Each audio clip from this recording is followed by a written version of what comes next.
Bonjour à tous, on se retrouve pour une nouvelle vidéo et dans cette vidéo on va parler de Johann Zarco. Alors oui, c'est vrai, en ce moment on va parler pas mal de Johann Zarco, je tiens tout de suite à vous préciser parce que j'ai pas mal de choses à dire. Donc bon, la vidéo normalement de demain ne sera pas sur Johann, mais c'est vrai qu'en ce moment voilà, il y a beaucoup de choses à dire, il se passe beaucoup de choses dans l'univers KTM, Johann Zarco, patron de KTM, et donc j'avais envie de vous faire une nouvelle vidéo pour vous donner mon avis sur le cas Johann Zarco, mon avis sur le long terme chez KTM pour Johann Zarco. Je pense que ce sera un avis qui va faire sûrement débattre et ce sera sûrement le point intéressant de cette vidéo, c'est voilà, allons débattre en commentaire, toujours bien sûr dans le respect, hein. Chacun peut avoir un avis, même si l'avis est différent du mien et que vous avez le même avis que moi, c'est pas grave. Chacun peut avoir une vision différente de la moto et c'est ça qui est génial dans notre sport. Donc voilà, je vous demande juste d'être respectueux, même sur un sujet qui est compliqué, comme le cas Johann Zarco chez KTM. Alors j'ai essayé d'écrire vraiment un peu de choses pour essayer de structurer la vidéo. On essaie de plus en plus d'aller sur un travail plus pro. Et j'avais vraiment envie d'essayer de vous expliquer le mieux possible en plusieurs points pourquoi, pour moi, Johann Zarco n'a plus d'avenir chez KTM. Alors mes différents points, ils sont simples, je les lis, ils sont écrits bien sûr à gauche. Il n'a pas le soutien des hauts placés, il n'a pas la moto adéquate pour lui mentalement. Donc après, bien sûr, je vais développer tous ces points, vous imaginez bien. Les fans plus la presse et son âge. Donc voilà, c'est les différents points qu'on va aborder dans cette vidéo, qu'on va développer et qu'on va faire en sorte, que je vais faire en sorte plutôt de vous expliquer et de pourquoi ces points-là, pour moi, vont dans le sens que Johann Zarco n'a plus d'avenir chez KTM. Et donc notre premier point, il n'a pas le soutien des hauts placés de chez KTM. Alors tout d'abord déjà, gros mea culpa pour la vidéo de hier. Le pauvre Pete Bayer, je lui ai tapé dessus, pauvre Pete Bayer. Bon après, je vais pas dire qu'il mérite, mais c'est quand même aussi quelqu'un qui est très dur avec Johann Zarco. Mais c'est pas du tout Pete Bayer hier qui a détruit Johann Zarco. J'ai envie de vous dire que c'est encore pire de pire. C'est le grand patron de KTM. C'est celui qui dirige KTM et pas celui qui dirige juste le team KTM MotoGP. C'est évidemment Stéphane Pierreur. Donc voilà, je me suis trompé entre Bayer et Pierreur, ça se ressemble. Bon voilà, c'est un gros mea culpa, c'est ma faute. Donc dans tous les cas, c'est encore pire du coup parce que ça veut dire que Johann Zarco, le pauvre, il a zéro soutien. Donc comme je vous le dis, le soutien des hauts placés, il n'est pas pour Johann Zarco parce que pourquoi déjà j'ai cru que c'était Pete Bayer, Pete Bayer, pourquoi? Parce qu'il a déjà détruit Johann Zarco plus d'une fois, fait plus d'une interview où il disait que Johann Zarco n'avait pas le niveau, qu'il n'était pas tout simplement assez concentré sur ce qu'il devait faire chez KTM et qu'il s'écartait trop sur comment changer cette moto. Et voilà, c'était le point que je voulais aborder, vraiment ce tout premier point, c'est important quand on découvre un team, quand on est dans un grand team, quand on est dans un team factory, sur une grosse usine qui est KTM, d'avoir le soutien des plus hauts placés pour pouvoir changer les choses quand il y a besoin de pouvoir changer les choses. Alors changer les choses c'est quoi? C'est par exemple faire développer une machine dans son sens, amener plus de résolution dans son sens, et c'est très très important. Et là actuellement, Johann Zarco, que ce soit le dirigeant de KTM MotoGP, celui qui dirige le team KTM qui est donc Pete Bayer, il n'est pas vraiment de son avis, il n'est pas vraiment de son côté, et l'immense dirigeant, le grand patron qui est Stéphane Pierreur, le grand patron de KTM pardon, évidemment, il n'est pas non plus de son avis et de son côté. Donc vous imaginez déjà pour moi que c'est un gros problème pour l'avenir, parce que je rappelle quand même que Johann Zarco est censé faire, comment on pourrait dire ça, adapter cette moto à son style et surtout faire évoluer cette moto. Et je pense que si déjà les deux grands patrons de KTM ne sont pas capables de t'écouter et de comprendre ton avis et d'avoir surtout le même avis que toi, comment faire développer cette machine dans le sens de Johann Zarco? Le second problème à tout ça, c'est que du coup, le soutien des grands patrons, s'il irait à personne d'autre, on pourrait dire peut-être qu'il y aurait un changement, mais hélas non, le soutien est beaucoup plus à Paul Espargaro, qui est un pilote qui est, on va dire, qui a du respect pour KTM, qui est resté chez KTM malgré les années très compliquées, et KTM donne beaucoup de valeur à ça. Paul Espargaro n'a jamais abandonné, c'est toujours un battant, c'est un pilote qui est plus à l'image de KTM, ça veut dire un mec qui se bat sur la moto, qui est agressif, qui est fort, et c'est quelqu'un qui représente plus l'image des pilotes KTM, en tout cas de ce que voient les patrons de KTM.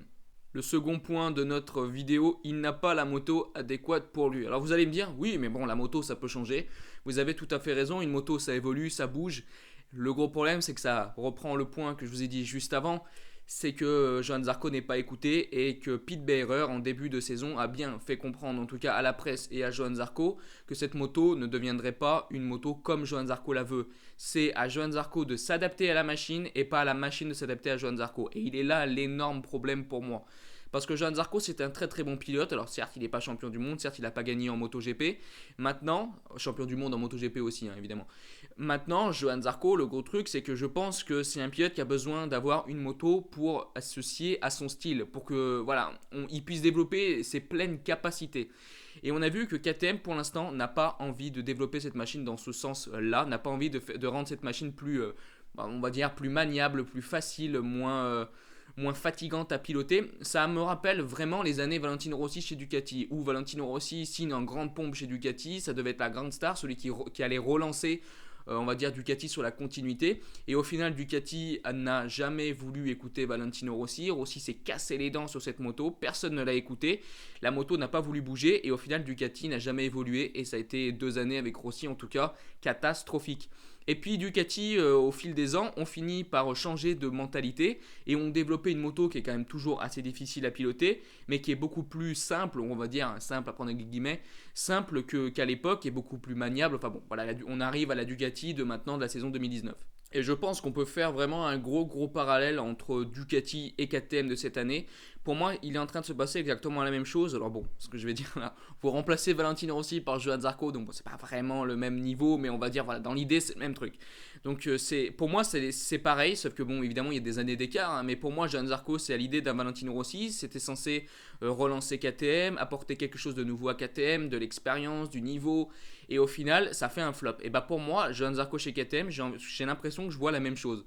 Je vois un pilote qui est censé faire évoluer la machine mais qui n'est pas écouté, un pilote qui est censé apporter des résultats qui n'apporte pas de résultats, un pilote qui est censé apporter son expérience mais qui pour l'instant est complètement voilà, un peu perdu dans tout ce truc et qui au final pas le soutien des grands dirigeants et qui part au clash. Et bah pour moi, j'ai l'impression, et surtout pardon, le développement d'une machine fixée sur un point et qui est donné par l'usine, par les dirigeants et pas par le pilote. Et comme je vous le dis, pour moi, on est arrivé à la même chose entre cette année avec KTM et il y a plusieurs années avec Ducati. Troisième point, le mental. Le mental, je sais que ça peut paraître un point que beaucoup de gens se disent, bon, ça se règle vite, c'est simple, mais en MotoGP, déjà, c'est un point qui est extrêmement important. Beaucoup de pilotes disent que piloter une moto, c'est 30% physique et c'est tout le reste de mental. C'est très important le mental.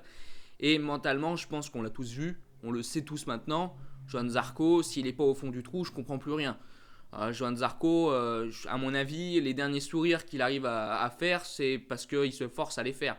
On va pas se mentir, Johann Zarco, il est affaibli et quand il sait que les caméras ne le filment pas, eh ben on a bien vu comment ça finissait. Ça finissait par un pilote démuni de ses moyens qui insultait sa machine, insultait ses pièces, insultait son châssis devant ses mécanos. On a vu un pilote perdu au possible qui, à mon avis, n'est plus dedans.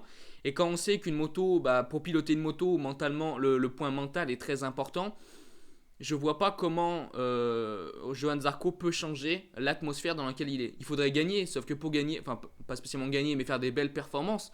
Mais pour faire des belles performances, il faut un bon mental. Et c'est comme ça que Johann Zarco s'est écroulé, on va dire écroulé, bon c'est à prendre aussi avec des guillemets, mais on va dire a été moins bon sur la fin de saison 2018. C'est parce que justement, avec cette chute au Mans, le mental affaibli, les résultats ont faibli aussi. Le peu d'évolution de la Yamaha a aussi causé des problèmes, hein, évidemment. Mais tout ce beau monde, on va dire, enfin tout ce mauvais monde, a du coup créé une mauvaise ambiance pour Johann Zarco qui n'est pas arrivé à redresser la barre et s'est écroulé tout doucement au fil de la saison 2018. Et pour moi, quand je vois déjà la catastrophe de cette année avec KTM, je ne vois pas comment Johann Zarco peut inverser la tendance, comment Johann Zarco peut faire quelque chose de mieux pour aller amener des résultats qui pourraient le mettre dans une meilleure situation mentale. Ça peut aller aussi avec le côté mental, en tout cas ça affecte le mental, c'est l'avant-dernier point de notre vidéo, c'est les fans et la presse. Johann Zarco a toujours eu un énorme soutien des fans, je pense qu'il y a toujours un gros soutien des fans, mais bon, les choses tout doucement évoluent, certains fans et certains surtout commencent à être un peu plus durs avec Johann Zarco en disant que il fait pas les performances et je peux comprendre.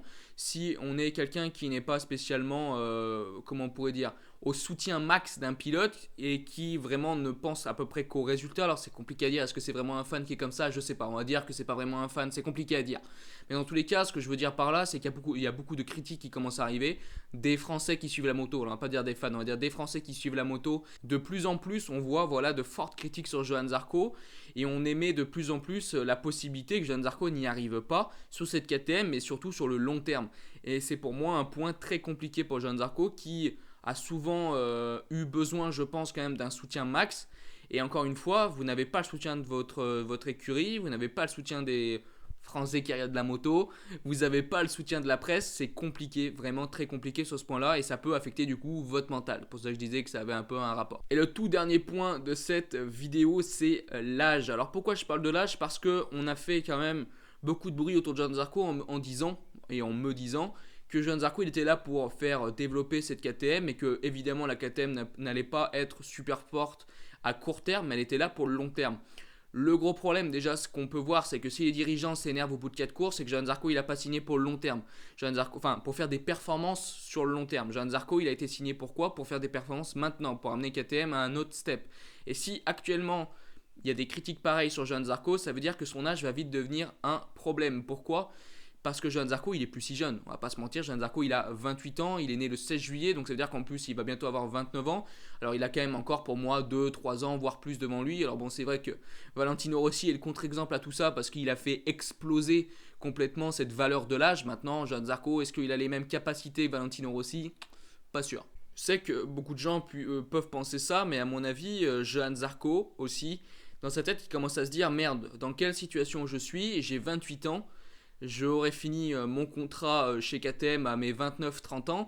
Ce sera un âge qui commencera à être avancé en MotoGP. Est-ce que ce ne sera pas le moment d'aller voir ailleurs, d'essayer de faire autre chose ailleurs pour aller chercher un titre de champion du monde? Car moi, je vais vous le dire, dans 2 ans, je ne vois toujours pas comment ça serait possible que cette KTM soit capable d'aller chercher un titre de champion du monde. En tout cas, qu'un pilote sur la KTM soit capable d'aller chercher un titre de champion du monde. Et donc, du coup, je ne vois pas un Johann Zarco parce que bon, Johann Zarco, c'est quand même un pilote MotoGP, c'est quand même un mec qui est champion du monde Moto 2, 2 fois champion du monde Moto 2, c'est quand même quelqu'un qui sait gagner, qui veut gagner, et jouer la 19e place, ça va aller 5 minutes, mais s'il va pas faire 2 ans comme ça. Donc si cette KTM n'arrive pas à lui produire les résultats qu'il veut, je ne le vois pas continuer après 2 ans, et c'est donc pour ça, pour moi, avec tous les points que j'ai pu vous énumérer, que Johann Zarco ne continuera pas avec KTM, et pourquoi du coup Johann Zarco n'a pas d'avenir chez KTM. Alors je sais, hein, comme d'habitude, ça peut vite être compliqué, ça peut vite changer. Hein. On sait qu'en MotoGP, les choses vont vite. Ça se trouve, dès le Grand Prix du Mans, il y aura une évolution chez KTM qui va faire le taf. Et du coup, Johann Zarco va faire un beau résultat et sa saison sera lancée. Évidemment, jamais je dirais le contraire et je l'espère énormément pour Johann Zarco. Maintenant, pour l'instant, j'ai du mal à y croire et j'espère me tromper. Mais de tout ce que j'ai pu dire jusqu'à maintenant, au final, tout se passe. Donc pour l'instant, je ne me suis pas trompé avec ce que je disais. Donc on verra sur le long terme et j'espère franchement me tromper parce que ça me fait chier, hein, je vous l'avoue, de voir un Johann Zarco comme ça dans une telle situation alors que l'année dernière il était dans les meilleures dispositions, dans les presque meilleures dispositions pour aller chercher de beaux résultats. Dans tous les cas, moi je vous remercie d'avoir regardé cette longue vidéo. J'espère qu'elle vous a plu. Je te demande bien sûr de t'abonner, partager et liker la vidéo si elle t'a plu. Bye bye poto, ciao.